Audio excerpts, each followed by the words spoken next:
Hello दोस्तों, नमस्कार। ये आज कैलकुलेशन पर हमारी तीसरी वीडियो है और आज हम मल्टीप्लाई करना सीखेंगे किसी भी नंबर का 101, 1001 या 1001 जैसे नंबरों से। मतलब ऐसे नंबरों से किसी भी संख्या की गुणा करना हम सीख रहे होंगे जिसमें आगे पीछे 1 और बीच में 0 होंगे।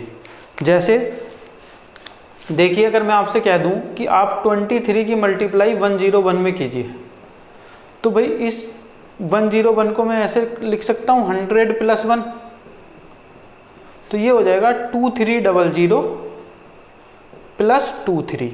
इसका मतलब क्या हुआ? 2323। एक एग्जांपल और लेते हैं।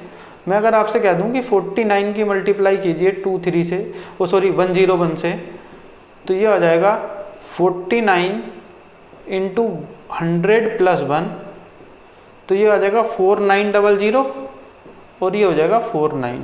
तो क्या आएगा? ये 4949।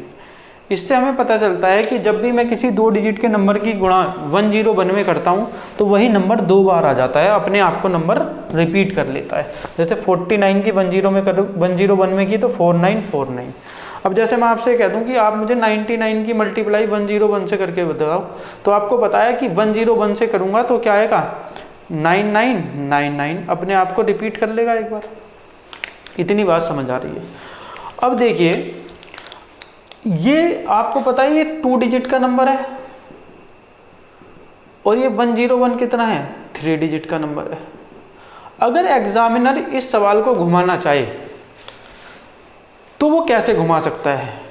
लेकिन एक बात आपको याद रखनी है कि जब भी 2 डिजिट के नंबर की गुणा 101 से करता हूं तो वही नंबर अपने आप को रिपीट कर लेता है। अब पेपर वाला आपको ऐसे सवाल देगा, वो कहेगा कि AB × XYZ = AB है, वेयर जहां AB is a 2 digit number. तो आपसे कहेगा find the value of x + y + z, या वो आपको ऐसे दे सकता है, कह देगा भाई 27 × XYZ = 2727 है। तो बताइए x + z क्या होगा? तो आप मुझे एक बात बताओ, आपको पता है ए भी 2 डिजिट का नंबर है, तो 2 डिजिट के नंबर की किससे मल्टीप्लाई करूं कि वो नंबर अपने आप को रिपीट कर ले? तो अभी हमने पढ़ा था कि जब भी किसी 2 डिजिट के नंबर की 101 से मल्टीप्लाई होती है तो वो क्या करता है? नंबर अपने आप को रिपीट कर लेता है। यानी कि ये जो XYZ होगा ये कुछ नहीं होगा, क्या होगा? 101 होगा। तो 101 होगा तो x1, y0, z1, तो x + y + z की वैल्यू कितनी हो जाएगी? 2। समझ आ रहा है? ऐसे ये है 27 × XYZ = 2727। तो हमने देखा कि 27 की जब XYZ क्या है? 3 डिजिट का नंबर है भाई, वेयर x, यहाँ ये भी लिख लेना, XYZ is a 3 digit number. तो अगर XYZ 3 डिजिट का नंबर है तो 27 की मल्टीप्लाई किस 3 डिजिट के नंबर से करूं कि वो ही नंबर अपने आप को रिपीट कर ले? तो मुझे पता है ये जो XYZ होगा ये होगा 3 डिजिट का नंबर 101। तो भाई ये जो x + z होगा x1 है, z1 है, तो x + z भी क्या हो जाएगा? 2। तो भाई ये इस तरह से भी सवाल आपसे पेपर में पूछा जा सकता है। ठीक है, डिविजिबिलिटी में भी हम इस चीज़ को पढ़ेंगे, लेकिन अभी क्योंकि 101 की बात चल रही थी तो ये मैंने बता दिया। आगे चलते हैं भाई।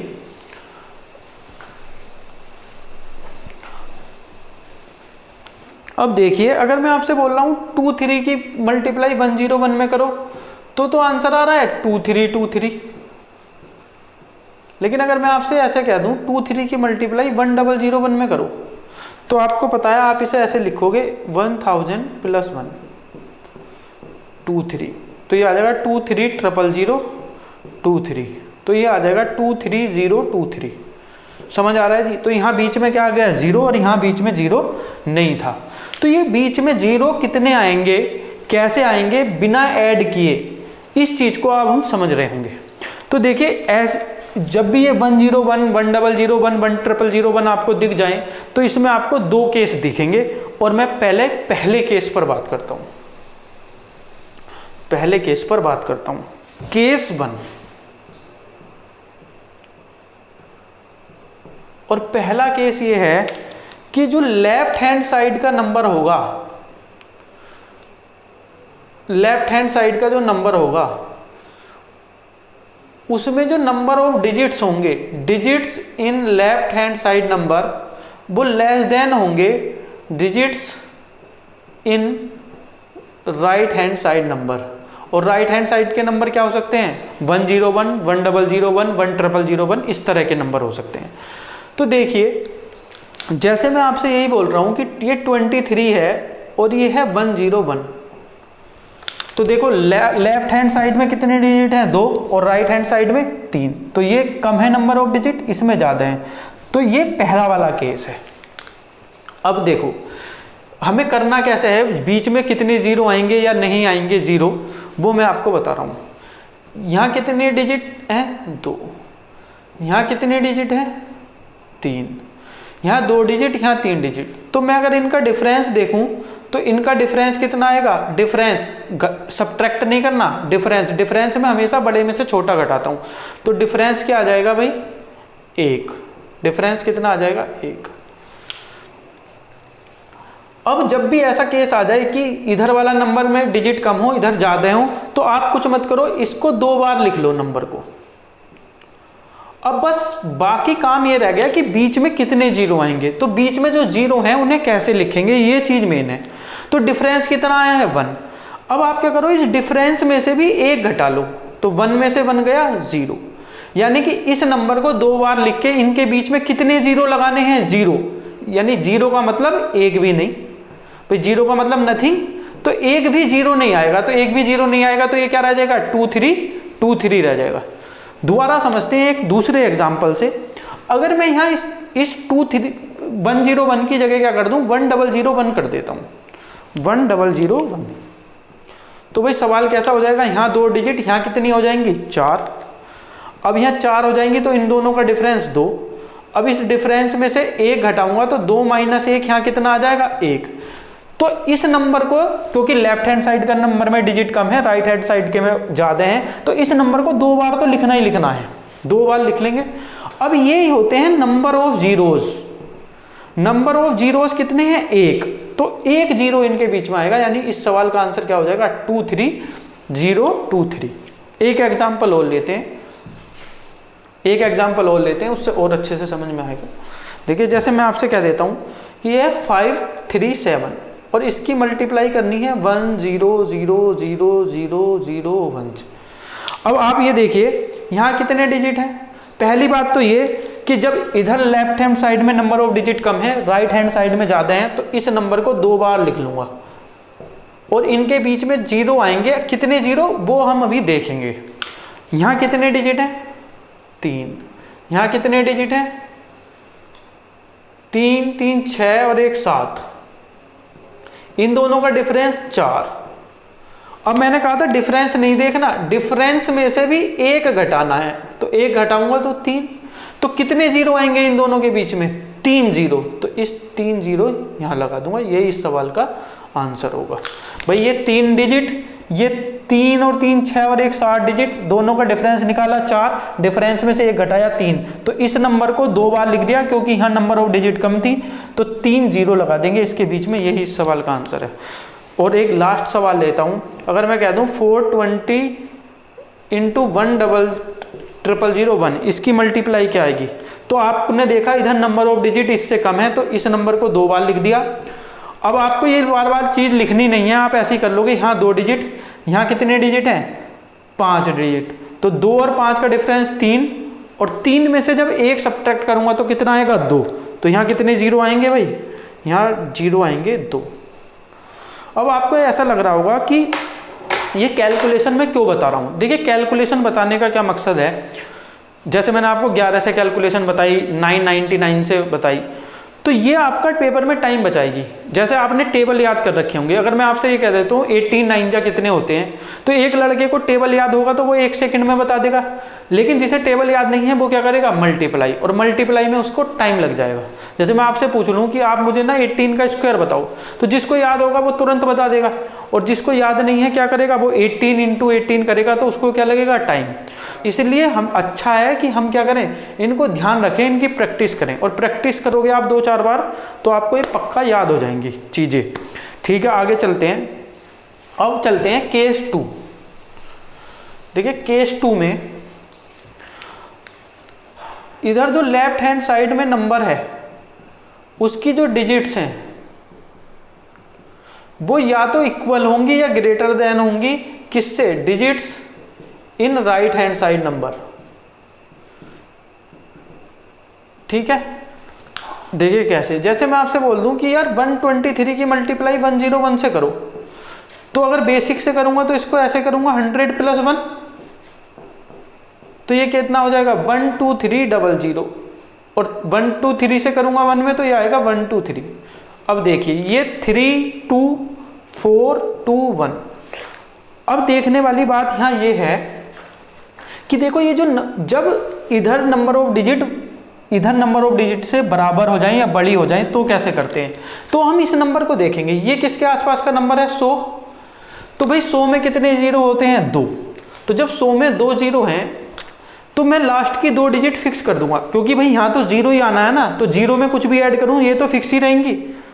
भाई अगर यहाँ 3 जीरो होते तो लास्ट की 3 डिजिट फिक्स हो जाती, तो ये 2 डिजिट, क्योंकि 100 में 2 जीरो हैं तो 2 जीरो क्या कर दूंगा, 2 डिजिट क्या कर दूंगा, फिक्स। ये तो हो गई फिक्स। अब रही इसकी बात कि ये कैसे लिखना है, तो देखो अब 2 डिजिट फिक्स थी तो इन्हें तो मैंने फिक्स कर दिया और इन्हें लिख दिया यहाँ।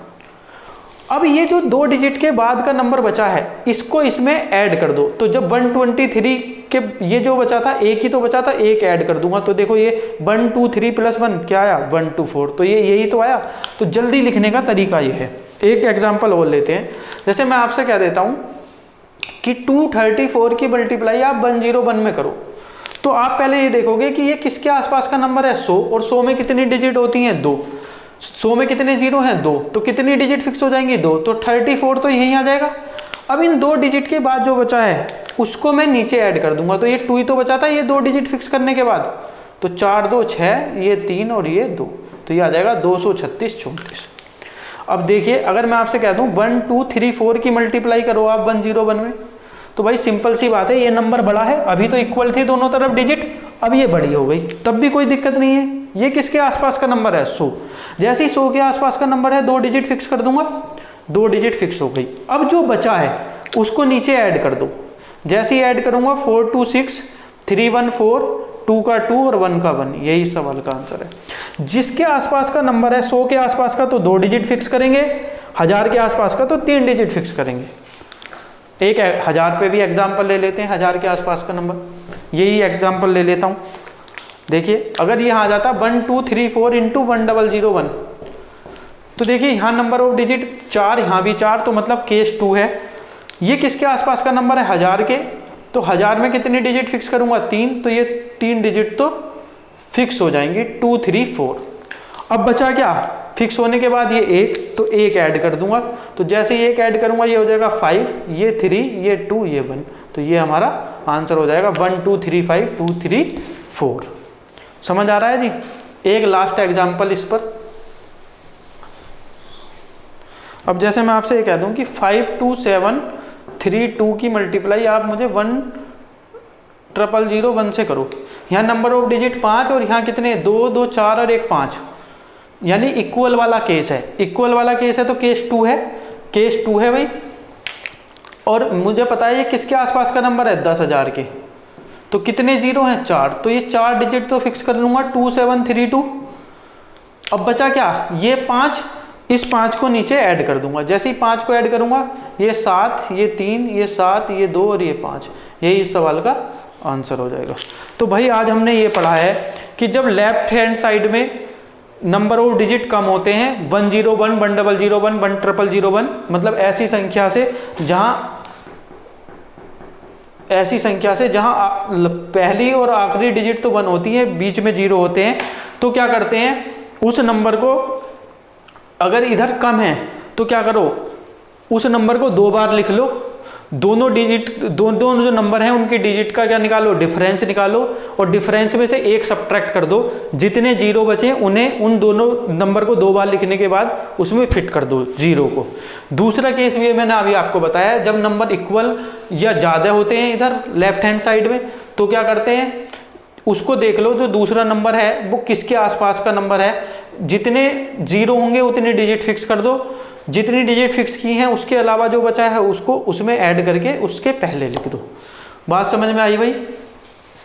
तो ये हुई यहाँ तक की बात। देखिए आपको इसमें कंफ्यूज नहीं हो रहा, ये हो जाए 23101 या ये हो जाए 101 इंटू 23, तो बात तो एक ही है, लेकिन क्योंकि हमने जो मल्टीप्लिकेशन पढ़ी है वो इनसे पढ़ी है, इसलिए इन नंबरों से छेड़छाड़ नहीं करनी मुझे, चाहे पहले लिखे हो या बाद में।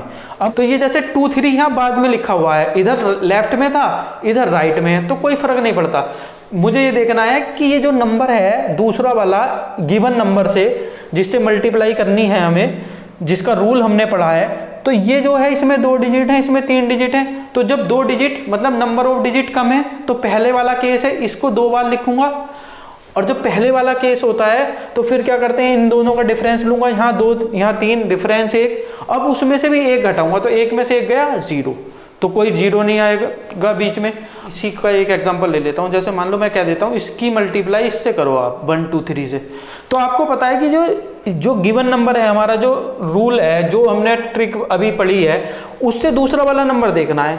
इसमें 3 डिजिट, इसमें कितने डिजिट 5, तो इसमें डिजिट कम है, इसमें डिजिट कम है, तो कौन सा वाला पहला वाला केस है, तो इस नंबर को 2 बार लिख लेंगे जो गिवन नंबर है हमारा। अब यहाँ देखेंगे यहाँ कितने नंबर है 5, यहाँ कितने हैं 3, तो 5 और 3 का डिफरेंस कितना है 2, लेकिन डिफरेंस में भी से 1 घटाएंगे डिफरेंस में से तो कितना बचा 1, तो उसके बीच में कितने जीरो आ जाएंगे 1। तो कंफ्यूज नहीं होना है भाई, ठीक है। हो सकता है ऐसा आ जाए आपके पेपर में कुछ कि भाई आप सवाल कर रहे हो मान लो प्रॉफिट एंड लॉस का, और ये आ गया 1001, ठीक है, और ये यहाँ आ गया 1227, तो आप क्या करोगे, अगर ये 1227 इंटू 1001 है तो आपके 1001 देखते ही आपके माइंड में एक चीज आएगी कि ये दूसरा वाला केस है जहां पर नंबर ऑफ डिजिट बराबर होते हैं, और जहां पर नंबर ऑफ डिजिट बराबर होते हैं वहां पर जितने जीरो होते हैं, ये 1000 के आसपास का नंबर है, तो जितने जीरो होते हैं उतनी डिजिट फिक्स होती हैं लास्ट की। तो इसमें क्या होगा, लास्ट की 3 डिजिट फिक्स होंगी, और लास्ट की 3 डिजिट हो सकता है एक ही ऑप्शन ऐसा हो जिसमें लास्ट की 3 डिजिट 227 हो, तो आपको बाकी ऑप्शन चेक करने की जरूरत ही नहीं है। तो ये सब चीज़ आपकी हेल्प करेंगी भाई पेपर सोल्व करते टाइम बचाने में, ठीक है। चलो मिलते हैं अगली वीडियो में। और आपका भाई कोई भी सजेशन हो, आपको कोई क्वेरी हो, तो व्हाट्सअप नंबर दे रखा है मैंने डिस्क्रिप्शन में, आप उस पर मैसेज कीजिए मुझे या फिर कमेंट बॉक्स में बता दीजिए।